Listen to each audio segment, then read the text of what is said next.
Hello दोस्तों, कैसे हैं आप लोग। उम्मीद करता हूं कि सही होंगे। मैं अरविंद सिंह आपके अपने इस चैनल पर एक बार फिर से बहुत बहुत स्वागत करता हूं। जैसा कि आपको पता है कि हम क्लास 9 की रसायन विज्ञान की पूरी सीरीज स्टार्ट कर चुके हैं। ये हमारा फर्स्ट वीडियो का सेकेंड पार्ट है।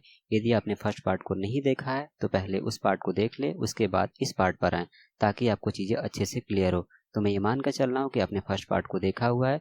तो वीडियो स्टार्ट करने से पहले एक छोटी सी रिक्वेस्ट आपसे, यदि आप इस चैनल पर पहली बार आ रहे हैं तो चैनल को सब्सक्राइब कर दीजिए, वीडियो को लाइक कर दीजिए और बगल में बेल आइकन को जरूर प्रेस कर दीजिए। तो चलिए शुरू करते हैं आज के इस वीडियो ट्यूटोरियल को।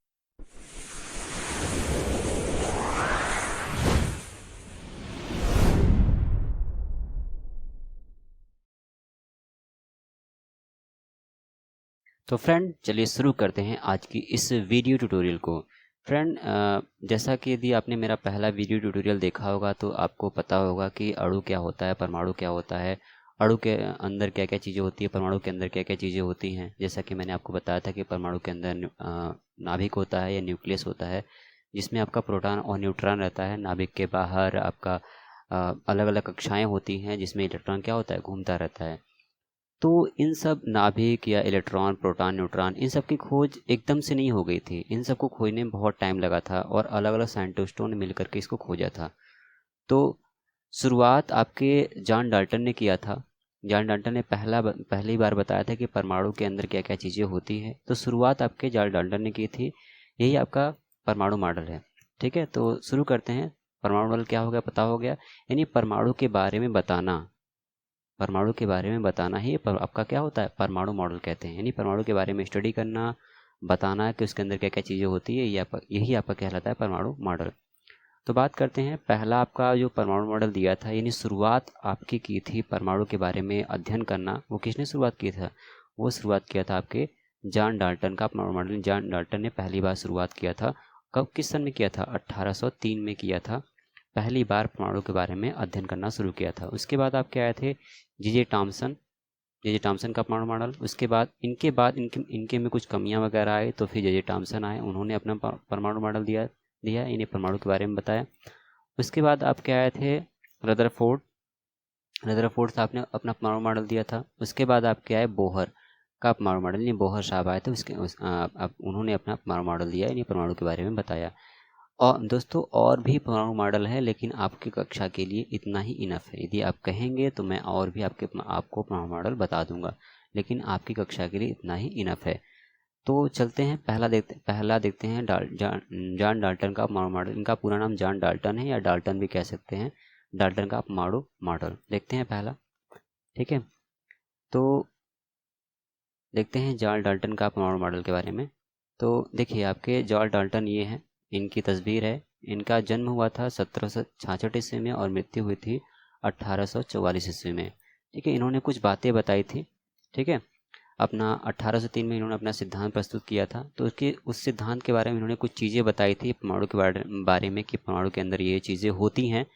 तो क्या क्या बताया था उसके बारे में देखते हैं। पहला पॉइंट देखते हैं इनके बारे में। इन्होंने क्या बताया था कि पदार्थ अति सूक्ष्म कणों से मिलकर बना, जिसे परमाणु कहते हैं।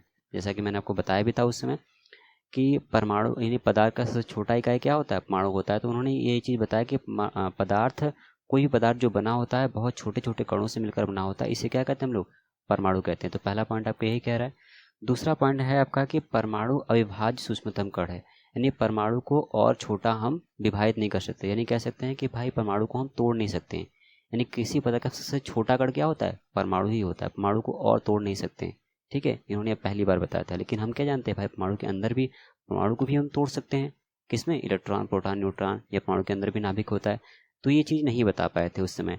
उसमें इन्होंने बस इतना ही कह दिया था कि परमाणु अविभाज्य होता है, मतलब जिसको विभाजित न किया जा सके, यानी जिसको तोड़ा नहीं जा सके, यानी सूक्ष्मतम कण। परमाणु अविभाज्य सूक्ष्मतम कण है। ये पॉइंट समझ में आ गया होगा आपको कि परमाणु को और अधिक छोटे कण में तोड़ा नहीं जा सकता। इस पॉइंट का मतलब यही है। तीसरा पॉइंट देखिए आपका है, किसी भी दिए गए तत्व के लिए सभी परमाणुओं का और द्रव्यमान रासायनिक गुण समान होते हैं। किसी भी दिए गए तत्व के सभी परमाणुओं का द्रव्यमान एवं रासायनिक गुण समान होता है। इसका मतलब है कि जो भी परमाणु आपके दिए गए हैं उन सभी परमाणुओं के जितने भी आपके रासायनिक गुण होंगे, जो परमाणु का द्रव्यमान होगा, वो सब क्या होगा, आपस में समान होगा। रासायनिक गुण जो होगा या भौतिक गुण होगा, क्या होगा, वो सब समान होगा। चौथा पॉइंट देखिए, परमाणु को न तो उत्पन्न किया जा सकता है और न ही नष्ट किया जा सकता है। इन्होंने बताया कि परमाणु को न तो हम उत्पन्न कर सकते हैं और न ही नष्ट कर सकते हैं। यानी द्रव्यमान क्या रहते हैं, परमाणु क्या रहता है, निहित रहता है, या कह सकते हैं संरक्षित रहता है। हम केवल परमाणु को एक रूप से दूसरे रूप में बदल सकते हैं। इसका मतलब है कि परमाणु को न तो हम उत्पन्न कर सकते हैं, यानी न तो कोई चीज़ परमाणु को उत्पन्न कर सकता है और न ही कोई चीज़ परमाणु को नष्ट कर सकता है। ये चीज़ है। इस सिद्धांत के अनुसार कुछ परमाणु परस्पर संयोग करके अणु बनाते हैं। ठीक है, और इस सिद्धांत के अनुसार परमाणु परस्पर संयोग करके अणु बनाते हैं। ये चीज़ थोड़ा सा गलती हुई, इसको छोड़ दीजिए आप लोग। तो क्या क्या है, अब इन्होंने बताया कि परमाणु आपस में संयोग करेंगे तो क्या बनाएंगे, अणु बनाएंगे। तो ये पांचों पॉइंट आपको क्लियर हो गए मैं क्या कह रहा हूँ। ठीक है, वही जो हम लोगों ने बात किया था परमाणु के बारे में, वही ये चीज़ बता रहे हैं। क्या अब इसमें कुछ दोष थी, मतलब कमियाँ थी। कमियाँ क्या क्या थी देखते हैं। कमी मतलब जो चीज़ ये चीज़ नहीं बता पाए थे, आगे चलकर ये चीज़ गलत सिद्ध हुआ, वही इनकी कमी है। ठीक है, यानी वो कमियाँ वो चीज़ होती हैं जो कि उस समय नहीं बता पाए हों, या आगे चल के वो चीज़ जो बताए हैं वो गलत सिद्ध हो गया हो, तो वही आपकी कमी होती है। इसको इंग्लिश में ड्रॉबैक बोलते हैं। इस सिद्धांत के अनुसार परमाणु क्या होता है, अविभाज्य होता है ना। इस सिद्धांत के अनुसार परमाणु को हम तोड़ नहीं सकते, लेकिन हम जानते हैं कि परमाणु के अंदर भी चीज़ें होती हैं, यानी परमाणु को भी हम तोड़ सकते हैं। किसमें, इलेक्ट्रॉन, प्रोटॉन, न्यूट्रॉन में। यानी परमाणु के अंदर भी नाभिक होता है, नाभिक के अंदर न्यूट्रॉन और प्रोटॉन होते हैं, और इलेक्ट्रॉन आपका बाहरी कक्षा में घूमता है। तो ये सिद्धांत इस चीज़ को प्रूफ नहीं कर पाए, यानी इस चीज़ को नहीं बता पाए कि परमाणु के अंदर भी कोई चीज़ होता है। इन्होंने बस ये बता दिया कि परमाणु क्या होता है, सबसे छोटा कण होता है। ठीक है, दूसरा, यह मॉडल आयन संबंधित कोई भी नियम नहीं होता। ये मैं आपको बताऊंगा अच्छे से डिटेल में, बस आपको ये जान लीजिए कि आयन संबंधित मतलब आयन क्या होता है, किसी के कोई इलेक्ट्रॉन देता है या कोई इलेक्ट्रॉन लेता है तो इसके ऊपर आयन बनता है। आयन दो तरीके के होते हैं, धनायन और ऋण आयन। ठीक है, इसके बारे में कोई भी चीज़ें नहीं बताता है। तीसरा देखिए, इस सिद्धांत के अनुसार परमाणु न तो उत्पन्न किया जा सकता है और न ही नष्ट किया जा सकता है, लेकिन ना ये सिद्धांत बताया कि परमाणु को न तो हम उत्पन्न कर सकते और न ही नष्ट कर सकते, जबकि रासायनिक संलयन या नाभिकीय संलयन, नाभिकीय विखंडन ऐसी प्रक्रिया होती है जिसमें हम नाभिक को तोड़ भी सकते हैं और नाभिक को जोड़ भी सकते हैं। नाभिकीय विखंडन का मतलब होता है कि जब दो नाभिक आपस में मिलते हैं तो एक बड़ा नाभिक बनता है, तो इसको बोलते हैं नाभिकीय संलयन। और जब एक बड़ा नाभिक दो छोटे नाभिकों में टूट जाता है तो इसको बोलते हैं नाभिकीय विखंडन। ठीक है, जैसे सूर्य के प्रकाश, सूर्य का जो प्रकाश होता है वहाँ पर नाभिकीय संलयन होता है। नहीं, सूर्य के वहाँ पर नाभिक क्या होते हैं, आपस में जुड़ते हैं तो बहुत सारी ऊर्जा निकलती है। वही ऊर्जा आपको ताप के रूप में आपको पृथ्वी पर देखने को मिलती है। तो ये आपका नाभिकीय विखंडन, नाभिकीय संलयन की व्याख्या भी नहीं कर पाए थे, या कह सकते हैं इन्होंने कह दिया था कि इस सिद्धांत के अनुसार परमाणु न तो उत्पन्न किया जा सकता और न ही नष्ट किया जा सकता। ये सिद्धांत भी इनका गलत प्रूफ हो गया। तो ऐसे आपको बात समझ में आ गई होगी इनके बारे में, सारी चीज़ें जॉन डाल्टन का परमाणु मॉडल के बारे में आपको सारी चीज़ें क्लियर हो गई होंगी। ठीक है, अगला हम लोग बात करते हैं दूसरे परमाणु मॉडल के बारे में। दूसरा परमाणु मॉडल है जे थॉम्सन का परमाणु मॉडल। कब दिया था इन्होंने, 1904 में दिया था। ठीक है, ये रहा आपके थॉम्सन साहब हैं, और ये रही इनका जे थॉम्सन। इनका जन्म कब हुआ था, 1856 ईस्वी में, और मरे कब थे, 1940 ईस्वी में। आपको बता दूं कि 1906 में इनको नोबेल पुरस्कार भी मिला था। किसको, जे थॉम्सन को। ठीक है, तो इनके बारे में कुछ चीज़ें देखते हैं। इन्होंने क्या बताया था कि परमाणु एक गोलाकार धन आवेशित कण जिसमें इलेक्ट्रॉन विद्यमान होते हैं। यानी परमाणु क्या होता है, एक गोलाकार कण होता है जिसमें क्या रहते हैं, इलेक्ट्रॉन भी रहते हैं, प्रोटॉन भी रहते हैं, यानी धनावेश भी रहते हैं, और इलेक्ट्रॉन का मतलब यहाँ पर ऋणावेश से है। ठीक है, यानी इन्होंने बताया कि परमाणु कैसा होता है, एक गोलाकार ठोस होता है जिसमें क्या रहते हैं, धनावेश भी रहते हैं और ऋणावेश भी रहते हैं। देखिए ऐसा कुछ यहाँ पर देखिए, इलेक्ट्रॉन मतलब यहाँ पर माइनस चार्ज भी है, प्लस चार्ज भी है। देखिए धनावेश भी है और ऋणावेश भी है। और ख़ास बात क्या होती है यहाँ पर, खास बात ये होती है कि धनावेश और ऋणावेश की संख्या आपस में क्या होती है, बराबर होती है। जब धनावेश और ऋणावेश की संख्या आपस में बराबर होगी तो कैसा रहेगा, नाभिक कैसा होगा, उदासीन हो जाएगा। मतलब उस पर कोई भी आवेश ही नहीं, सॉरी, परमाणु कैसा हो जाएगा, उदासीन होगा। मतलब उस पर कोई भी आवेश ही नहीं रह जाएगा। जैसे मैं बात करूँ कि 2 प्लस चार्ज है और 2 माइनस चार्ज है, 2 प्लस चार्ज 2 माइनस चार्ज मिलकर क्या हो गए, 0 हो गए। तो उस पर कोई आवेश हुआ क्या, नहीं। तो ये मॉडल ये भी बताता है कि नाभिक उदासीन, सॉरी, परमाणु उदासीन कैसे होता है। उदासीन इस कारण से होता है कि उसमें धनावेश की संख्या ऋणावेश की संख्या के क्या होती है, बराबर होती है। यहाँ पर धनावेश देखिए, ऋणावेश का मतलब यहाँ पर जो इलेक्ट्रॉन लिखा गया है वहाँ यहाँ का मतलब है कि वो इलेक्ट्रॉन है, यानी इलेक्ट्रॉन का मतलब यहाँ पर है निगेटिव चार्ज। ठीक है, दूसरा देखते हैं, परमाणु का साइज जो होता है 10⁻⁻10 मीटर होता है। ये m का मतलब मीटर यहाँ पर है। इसको 1 एंगस्ट्रॉम भी बोलते हैं। ये जो आपको दिख रहा है इसको क्या बोलते हैं हम लोग, 1 एंगस्ट्रॉम भी बोलते हैं। 10⁻10 मीटर को 1 एंगस्ट्रॉम कहते हैं। ये आपको फिजिक्स में बताया जाएगा। ठीक है, यह बताया गया होगा। आगे देखिए, इस मॉडल को तरबूज मॉडल भी कहते हैं क्योंकि इसमें कल्पना की गई कि जिस प्रकार से तरबूज में बीज धंसे होते हैं उसी प्रकार से परमाणु में इलेक्ट्रॉन धंसे होते हैं। अब आपने वाटरमेलन तरबूज तो देखा ही होगा ना।